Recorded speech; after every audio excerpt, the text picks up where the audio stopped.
Hello again. As viewers will perhaps know, a subtle propaganda campaign has been taking place for a while now, aimed at persuading us in Britain that terrorism in this country is something in which the far right are heavily involved. Hardly a day passes that we do not read in the newspapers about some spotty adolescent who's been up in court for downloading the anarchist's cookbook from some American website. Never mind that this book, which was circulating 50 years ago or more, is freely available to buy on Amazon. It is invariably the document featured when you see some white youth in court charged with possession of material likely to be useful to a terrorist, contrary to Section 58 of the Terrorism Act 2000. You will notice that these supposedly far-right youths have never actually done anything. They're always in court for preparing acts of terrorism or possession of this or that article which might be useful to a terrorist. A few days ago, the police in Manchester rather gave the game away of who the actual threat of terrorist attacks here is really from. They tweeted a photograph, which may be seen in the thumbnail to this video, and reassured people living in Manchester that extra patrols were taking place to keep them safe. The picture shows men armed with rifles patrolling the Christmas market in Manchester. Let's pause for a moment and ask ourselves who they are protecting the Christmas market from.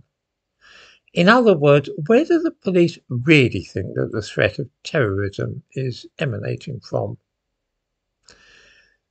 Do you think that they believe that far-right groups such as the English Defence League might be planning to launch a murderous assault on a Christmas market? No? What about neo-Nazis or the BNP? Or traditional Britain or Britain First? Unlikely.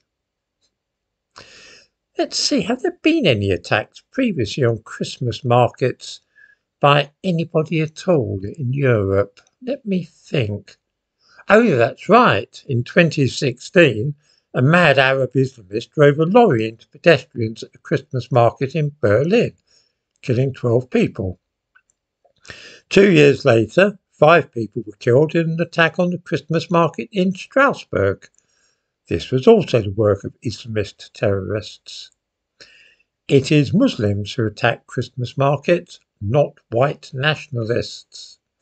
Manchester police deleted their tweet once people began to remark on this. I now ask viewers to cast their minds back over the years and see if they can remember Christmas markets in this country needing armed police to protect them at any time in the past. Say in the 1990s, 1980s, 1970s, 60s, 50s? No? I wonder what on earth can have happened in Britain to make this necessary and desirable today in a way that it never was previously in British history.